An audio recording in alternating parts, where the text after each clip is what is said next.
जाते हैं। इंद्र को आमंत्रित करते हो तो इंद्राणी रह जाती है, इंद्राणी को आमंत्रित करते हो तो इंद्र रह जाते हैं। पर शिव महापुराण की कथा कहती है केवल एक शंकर ऐसे हैं जो माता पार्वती के साथ कदम से कदम मिलाकर आगे बढ़ते अपने भक्त के दरवाजे पर पहुंच जाते हैं। गौरी शंकर की आराधना।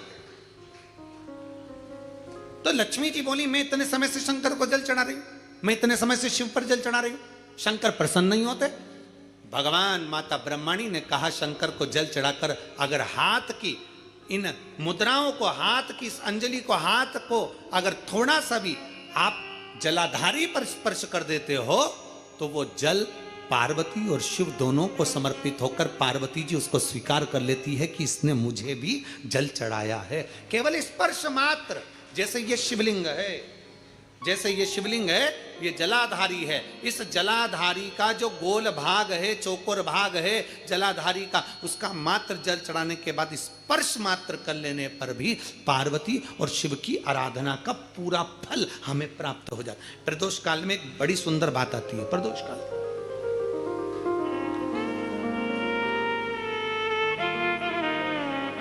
आप में से कोई प्रदोष का व्रत करते हैं? करते हो आप लोग? ठीक है। कितने लोग हैं जो नहीं करते? हाथ उठा लो। ठीक है, नहीं करते ना, कोई बात नहीं, रख लो, रख लीजिए। 26 प्रदोष का, 24 तो 12 महीने की और अधिक मास की 2, 26 प्रदोष का फल, 26 प्रदोष का फल एक क्षण में प्राप्त हो जाता है। एक क्षण में। कब? कहा जिस दिन प्रदोष का दिन हो, 26 प्रदोष में से कोई भी प्रदोष का दिन हो और प्रदोष काल में आप अपने घर से जल और एक हाथ में घी का भरा हुआ दीप लेकर जिस दिन शंकर के मंदिर में जाते हो, शंकर को जल चढ़ाकर हाथ का स्पर्श जलाधारी पर कर कर शिव मंदिर में दीप प्रज्वलित कर देते हो, 26 प्रदोष का पुण्य फल उसी क्षण प्राप्त हो। 26 प्रदोष का फल एक ही दिन में, एक ही क्षण में प्राप्त हो जाता है। 26 प्रदोष का।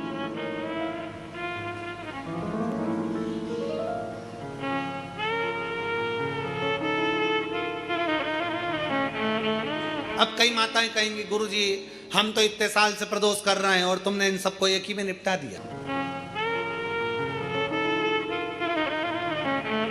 अब कई माताएं कहेंगी गुरुजी हम तो इतने साल से प्रदोष कर रहे हैं और तुमने इन सबको एक ही में निपटा दिया, एक ही बार में पूर्ण करा दिया है।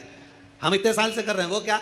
देखो तुम सब व्रत कर रहे हो ना, तो ये आजकल की जो नवयुवक पीढ़ी है ये हो सकता है व्रत कर पाए ना कर पाए। आजकल की जो नवयुवक पीढ़ी है, बहुएं हैं, बेटियां हैं, नौकरी में, सर्विस में लगी रहती हैं, दिन भर उनको मानसिक टेंशन भी बना रहता है, घर परिवार सब देखना, करना, ये करना, वो करना, तो हो सकता है इनका प्रदोष व्रत नहीं हो पाए। तो पर ये भूल से भी प्रदोष के दिन, किसी भी प्रदोष में अगर शंकर के मंदिर में घर से जाते समय जल और एक घी से भरा हुआ माटी का दीपक बाती लगा हुआ लेकर चलेगा और शिव को जल चढ़ाकर पार्वती के स्पर्श कर कर दीप प्रज्वलन कर दें, बाबा को विनय कर दे, पूरी 26 प्रदोष का फल प्राप्त हो जाता है। उन बेटों उन नहीं है। शिव तत्व की प्राप्ति, भगवान शंकर की प्राप्ति और शिव महापुराण का बड़ा सुंदर संवाद करा। विष्णु दास भगवान शंकर के मंदिर में झाड़ू लगाना, पोछा लगाना, भगवान शंकर के मंदिर में सेवा करना, नारायण के मंदिर में गए तो नारायण के मंदिर में सेवा करना। सनातन धर्म हमें सिखाता है हम देवताओं को ना तोड़ें, यह हमारा सनातन धर्म सिखाता है। हम देवताओं से दूर ना हो, यह हमारा सनातन धर्म सिखाता है। कई लोग कहते हैं हम कृष्ण वाले हम यहाँ नहीं जाएंगे, कोई कहता हम शंकर वाले हम राम के मंदिर नहीं जाएंगे, कोई कहता हम राम वाले हम नारायण के मंदिर। नहीं, ऐसा नहीं है। हमारा सनातन धर्म कहता है शिव की पंचायत में 5 देव हैं, इसलिए सनातन धर्म में सब देवताओं को प्रथम कहा गया है, सबको प्रणाम किया, सबको नमन किया। जिस महीने में जो जो प्रदोष पड़ा करे, जब प्रदोष पड़े, बन सके 1 बेलपत्र, बन सके 5 बेलपत्र, शमी पत्र, हरे मूंग, हरा मूंग, बेलपत्र, एक कलश के अंदर थोड़ा सा पानी लेकर 1 बेलपत्र, हरा मूंग, शमी पत्र डालकर और उसमें थोड़ा सा गुड़ डालकर भगवान शिव का स्मरण कर कर प्रदोष काल में, मान लो कोई काम आपका बहुत जरूरी है, बहुत दिनों से आप थक गए हैं, नहीं हो रहा, कर्जा बढ़ रहा है, धन नहीं आ रहा, व्यापार नहीं चढ़ रहा, या कोई समस्या बहुत प्रबल है, कोई एग्जाम में बैठ रहे हो नहीं हो रहा, परीक्षा भी दे दी है, रिजल्ट आने ही वाला है, तो भी प्रदोष काल में, प्रदोष के समय वो जल, मूंग, समीपत्र और बेलपत्र और गुड़ का शंकर के शिवलिंग को समर्पित करना प्रारंभ कर दो। 2 या 3 प्रदोष करोगे, बाबा आपकी मनोकामना शीघ्र पूर्ण कर देगा। 2 या 3 करोगे, बाबा करेगा। गुरुवार की प्रदोष पड़ती है तो शिव गंगा के स्थल पर निवास करते हैं।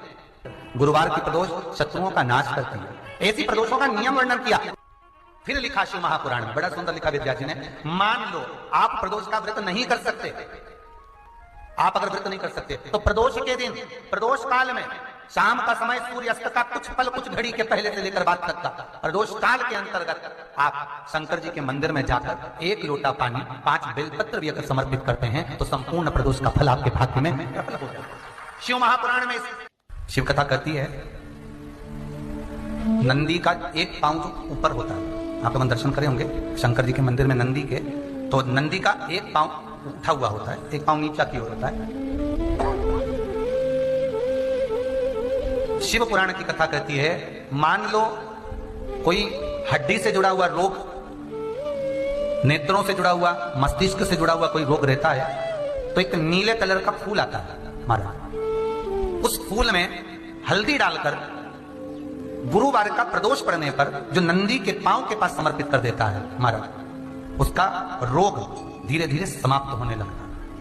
लिंग पुराण कहती है कि नंदीश्वर भगवान के सामने जो पुष्प समर्पित करा जाता है उसको, ये तो लिखा था स्कंद पुराण और शिव पुराण, लिंग पुराण कहती है जो फूल आपने समर्पित करा उसको लाकर पानी की बाल्टी में डालकर आप स्नान भी कर सकते हो, उससे भी हड्डी के जितने रोग होते हैं उसमें आराम लगने लगे। जैसे कहीं शरीर नहीं चल रहा, हाथ झुंड पड़ रहा है, हाथ काम नहीं कर रहा, हाथ में झुंझुनी आ रही है, कंपन आ रहा है, उसमें भी ये प्रयोग करना, पर होना चाहिए बृहस्पतिवार की प्रदोष। कौन से वार की? बृहस्पतिवार, गुरुवार की प्रदोष। प्रदोष के दिन यदि आपको कहीं से शमी पत्र मिल गया,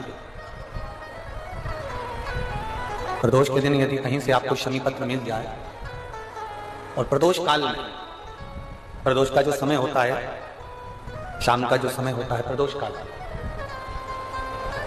4 प्रदोष 5 प्रदोष आप कर देखिएगा कि आपका कोई काम है, कोई नौकरी के लिए आप अप्लाई कर रहे हैं, कोई समस्या बड़ी विकट आ गई है, कोई तकलीफ विकट आ गई है, कोई समस्या विकट आ गई है, प्रदोष के प्रदोष काल में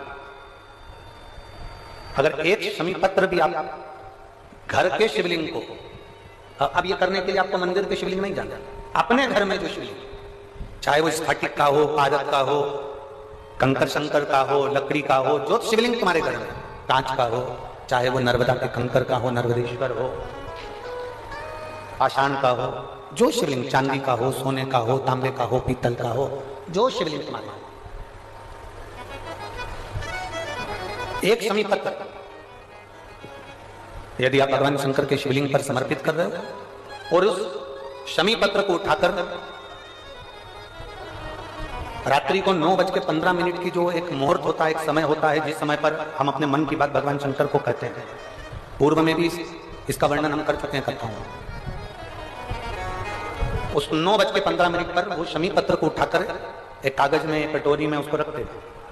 4 या 5 प्रदोष के उस शमी पत्र को अपने पास में रखिए, और जिस कार्य के लिए जा रहे हो उसको जेब में ऊपर के भाग में उसको रखकर लेकर जाइए, आपका वो कार्य सफल होकर ही रहेगा, रुक नहीं सकता। तो शमी पत्र में इतना बल होता है, प्रदोष का जो शमी पत्र होता है वो बड़ा बलवान होता है, बड़ा। प्रदोष, शिवरात्रि, सोमवार की अष्टमी, प्रदोष भी हर महीने आती है, शिवरात्रि भी हर महीने आती है, सोमवार भी हर महीने 2, 3, 4, 5 पड़ी जाती है। सोमवार की अष्टमी जरूर साल भर में 4 या 5 आता है। सोमवार, प्रदोष, शिवरात्रि, सोमवार की अष्टमी, ये वो तिथियां हैं, ये वो वार हैं। अगर कोई भूल से भी शंकर भगवान के शिवलिंग का निर्माण करता है। होता है प्रदोष काल जो होता है उसका वर्णन जब हम करते हैं, ये प्रदोष की पूजन का विधान किसने बनाया, ये प्रदोष की पूजन का नियम किसने बनाया, ये प्रदोष की संध्या काल का प्रदोष के समय का पूजन का विधान कौन बनाया, ये प्रदोष के समय पर एक बेलपत्र चढ़ाने का विधान किसने बनाया, प्रदोष के समय पर एक समीपत्र चढ़ने का विधान किसने बनाया, प्रदोष के समय पर अगर मान लो कोई भिखारी से भिखारी व्यक्ति भी है जो ठेला चला रहा है, उसके पास में खाने के लिए कुछ नहीं है, फटे कपड़े पहन रहा है, उसकी जिंदगी में कुछ भी नहीं बचा और कर्जे में लतालूम हो गया, एक चावल का दाना अगर वो प्रदोष के दिन प्रदोष काल में शाम के समय पर शंकर के शिवलिंग पर चढ़ा देता है तो 3 या 4 प्रदोष में उसका कर्जा चूकना प्रारंभ हो जाता है। प्रदोष का विधान इतना ये प्रदोष का वर्णन करा किसने, इतना प्रदोष की महत्वता बताई किसने, कौन करे इतना वर्णन। अगर प्रदोष की महत्वता बताने वाला कोई है कि इसीलिए मेरे शंकर भगवान माता सती को लेकर कुंभज ऋषि के यहाँ, अगस्त ऋषि के यहाँ कथा सुनने के लिए गए थे, क्योंकि उनके बराबर कोई शंकर के महत्व को बता नहीं सकता और प्रदोष के महत्व को नहीं बता सकता। सती मैया को प्रदोष का महत्व बताने के लिए शंकर सती जी को लेकर कुंभज बाबा के यहाँ गए थे, अगस्त ऋषि के, कि प्रदोष के महत्व को तो जानो सती, तुम प्रदोष के महत्व को तो सती जानो, तुम प्रदोष के महत्व को तो सती पहचानो कि प्रदोष का महत्व क्या होता है, प्रदोष काल का महत्व क्या होता है, प्रदोष के समय का महत्व क्या होता है।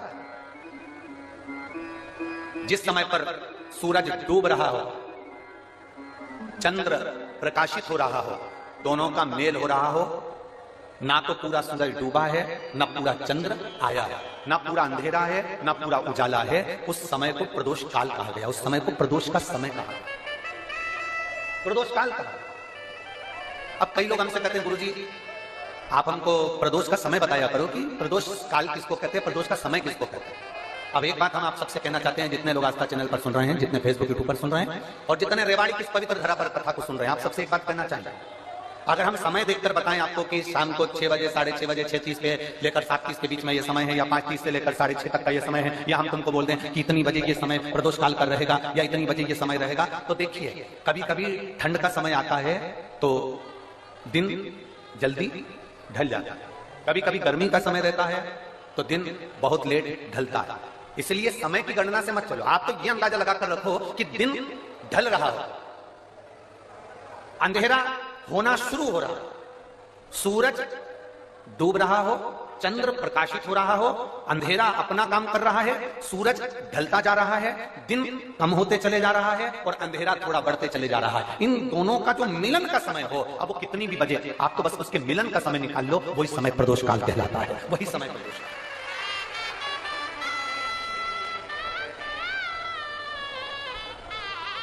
अब प्रदोष काल की पूजन का विधान किसने बनाया, कोई आपसे पूछे तो क्या बताओगे, जम के बोलो जल्दी से, कौन ने बताया था, अगस्त ऋषि।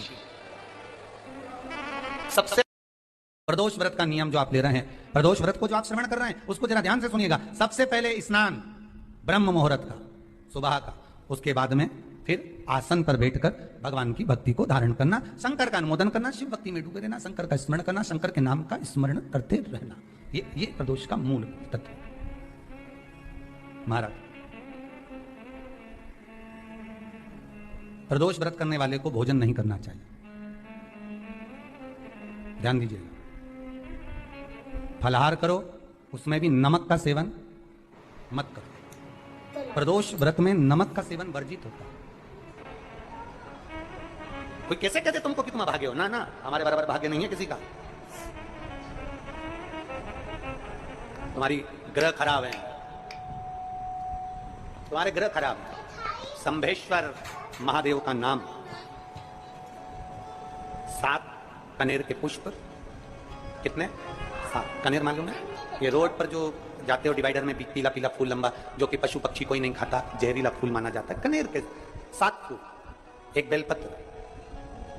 जिस समय पर कनेर का फूल बेलपत्र के साथ चढ़ाया जाएगा तो 7 कनेर के पुष्प सीधी बेलपत्र पर आपको रखना, 2-3 प्रदोष कर कर देखना। अगर कोई आपसे कहे कि आपका भाग्य ठीक नहीं चल रहा, आपकी किस्मत ठीक नहीं चल रही, आपके ग्रह ठीक नहीं चल रहा है, आप भाग्यशाली नहीं हो, पहले तुम वहां से उठ जाओ, उसके बाद में देवाधिदेव महादेव के पास 7 कनेर के पुष्प एक बेलपत्र में रखकर नंदीश्वर के पास में बैठकर श्री शिवाय नमस्तुभ्यम बोलकर अशोक सुंदरी वाली जगह पर स्पर्श कराकर भगवान शंकर पर 7 फूल के साथ बेलपत्री की डंडी अशोक सुंदरी की साइड हो, ऐसा स्मरण करते हुए शिव को समर्पित कर दे। वही बेलपत्री 5 बार नमः शिवाय या पंचाक्षर मंत्र, षडाक्षर मंत्र या श्री शिवाय नमस्तुभ्यम बोलकर वही बेलपत्री 3 प्रदोष, 4 प्रदोष, 5 प्रदोष, 2 प्रदोष, जितने प्रदोष आप चढ़ा रहे हैं प्रदोष काल में, वो बेलपत्री लाकर अपने कक्ष में, अपने पूजन वाले स्थान पर रखते जाओ। एक बेलपत्री एक प्रदोष पर लाओगे, अगला प्रदोष आएगा, कितना अंतर पड़ता है। आपके भाग्य बदलने में आपको खुद मालूम पड़ जाएगा कि आपकी किस्मत कैसे बदल रही है। मेहनत आपको करना है, परिश्रम आपको करना है, लगन आपको लगाना है, और बेलपत्री और कनेर का पुष्प शिव को चढ़ाना। चालू करो प्रदोष प्रदोष चढ़ाना, और चढ़ाओ शंकर का भजन। यहां नहीं चढ़ा सकते, अपने घर पर चढ़ाओ, अपने शिवालय में चढ़ाओ, अपने देवालय में चढ़ाओ, अपने नजदीक में जो शंकर मंदिर वहां चढ़ाओ। आराधना शिव की। कोई कह दे तुमसे कि ये ठीक नहीं, प्रथम आप ये जो कनेर के फूल चढ़ाओगे ना, इसमें श्रंभेश्वर महादेव का भाव होना चाहिए। श्रंभेश्वर महादेव, फिर से एक बार बोलो, कौन से महादेव? श्रंभेश्वर। और फिर एक निवेदन, मान लो कि डॉक्टर कह दे कि बच्चे की धड़कन नहीं आ रही है, 7 पुष्प कोई से भी, 7 बेलपत्र अशोक सुंदरी वाली जगह पर एक एक कर बेलपत्र, एक बेलपत्र एक पुष्प अशोक सुंदरी वाली, एक बेलपत्र एक पुष्प अशोक सुंदरी वाली जगह पर चढ़ा दीजिए, और एक बेलपत्र उसमें से एक पुष्प लेकर अपने घर चाहिए, और 15 दिन के बाद वापस उस बच्चे की सोनोग्राफी जांच डॉक्टर के कहने से कराइए। बाबा उस बच्चे की धड़कन, श्वास और शरीर पूरा देगा। शंभेश्वर महादेव में, शंभेश्वर महादेव का जब नाम लिया जाता है तो 33 कोटि देवी देवताओं का एक साथ नाम उच्चारण हो जाता है। 33 कोटि देवता शंभेश्वर। बोल शंभेश्वर महादेव की। शंभेश्वर भगवान का स्मरण किया है। आगे वर्णन आया है भगवान के सुंदर आनंदमय स्वरूप का। जब भगवान देवाधिदेव महादेव आनंद में विराजमान थे, देवता और राक्षसों ने मिलकर मंथन किया, मंथन में विष निकला जो देवाधिदेव महादेव के पास पहुंचा। शिवजी ने विष को धारण किया, क्योंकि घर का जो बड़ा होता है, घर का जो बुजुर्ग होता है, उसको बहुत सहना पड़ता है, बहुत सहना पड़ता है। घर का जो बुजुर्ग है, घर का जो बड़ा है, उसको सहना पड़ेगा, सहन करना पड़ेगा, और सहने की आदत होना भी चाहिए, सहने की आदत होना भी चाहिए सब। जैसे तुम्हारे घर में बिजली है, अरे बोलो तो जम के, लाइट बिजली है, प्रत्येक घर में बिजली होती है, तो क्या प्रत्येक घर बिजली घर बन जाता? जम के बोलो जरा। बिजली घर तो 1 2 कहीं कहीं, बड़ा शहर है तो थोड़े ज्यादा हो सकते हैं, छोटा शहर है, छोटा गांव है तो बिजली घर 1 2। प्रत्येक घर में बिजली होती है, पर सारे घर बिजली घर नहीं कहलाते, बिजली घर नहीं बन जाते। बिजली घर तो कोई सा घर होता है। उसी तरह ढेर सारे तुम्हें कथा करने वाले भी मिलेंगे, ढेर सारे तुम्हें ज्ञान देने वाले भी मिलेंगे, ढेर सारे तुम्हारे पास में, तुम्हें मोबाइल खोलोगे, टीवी खोलोगे तो ढेर सारे महाराज मिलेंगे, पर सब देवाधिदेव महादेव के भक्त नहीं मिल जाते। बड़ा कठिन होता, बहुत कठिन। प्रत्येक घर बिजली घर नहीं होता। उसी तरह घर में रहने वाला प्रत्येक व्यक्ति शंकर का भक्त नहीं होता। उस घर में रहने वाले 10 लोगों में, 15 लोगों में, 20 लोगों में, 25 लोगों में, 5 लोगों में, 10 लोगों में कोई 1 2 ऐसे होते हैं, कोई 1 8 2 ऐसे होते हैं जो शंकर की भक्ति में डूबे होते हैं, शिव के स्मरण में डूबे होते हैं। घर वालों को लगता है कि काम पर काम हो रहे हैं, अच्छे काम हो रहे हैं, खूब अच्छे काम हो रहे हैं, पूरे खानदान में अच्छे काम हो रहे हैं। कई लोग कहते हैं इसकी कृपा हो गई, उसकी कृपा हो गई। ना, जो रोज तुम्हारे घर में से कोई एक व्यक्ति शंकर को जल चढ़ाने जा रहा है, ये उसकी कृपा है जो तेरे घर में आज सब कुछ आनंद होता चलेगा, ये उसकी कृपा है। अंत बिंदु मेरा शिव है। चंचुला देवी हाथ जोड़कर कहती है, प्रभु कृपा करिए। भगवान शिव विष पीकर नीलकंठधारी बन जाते हैं। अमृत पीने वाले देव कहलाए और विष पीने वाला देवाधिदेव महादेव कहलाए। महादेव। थोड़ा दुख आए तो चिंता न करना, बाबा कुछ अच्छा करने वाला होगा। थोड़ा कष्ट आए तो चिंता मत करना, बाबा कुछ अच्छा करने वाला होगा। जल्दी से काम नहीं निपटे, बहुत मेहनत करना पड़ रही है। हम 3 बार 4 बार कुबेरेश्वर धाम आ गए, 5 बार आ गए, बाबा कब सुनेगा? चिंता मत करना, फाइल थोड़ी मोटी है, थोड़ा समय लगाएगा, करेगा। किसी को खाली नहीं भेजता तो तुम्हें कैसे भेज दे? किसी को नहीं भेजा उसने खाली। ये इतने एक बहन ने तो पूरी डॉक्टरों की 1 2 3 4 5 6 7 फाइल लगाई, 7 डॉक्टरों की, 7 डॉक्टरों की फाइल लगाई, और सब डॉक्टरों ने कह दिया था कि तेरे घर संतान नहीं होगी। सुख नहीं, फिर भी शिव ने 1 साल नहीं, 2 साल नहीं, 3 साल नहीं, 4 साल नहीं, 5 साल लग दिया।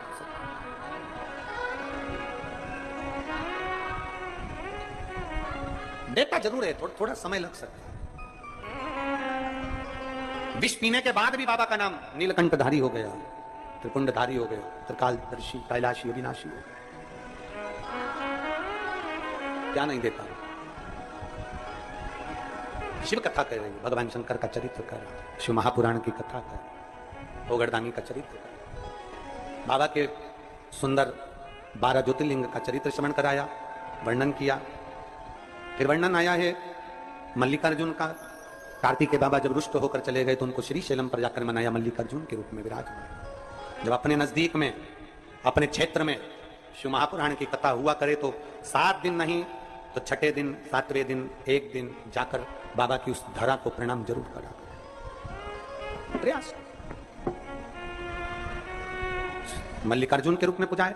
तीसरा महाकाल जी का वर्णन किया, दूषण नाम के राक्षस के संहार के लिए भगवान काल अधिपति महाकालेश्वर बनकर। फिर वर्णन आया है श्री ओमकारेश्वर जी का, विंध्य नामक पर्वत के तप करने पर भगवान ओमकार के रूप में विराजमान। अगला वर्णन आया है केदारनाथ नर नारायण के तप करने पर भगवान केदारेश्वर के रूप में।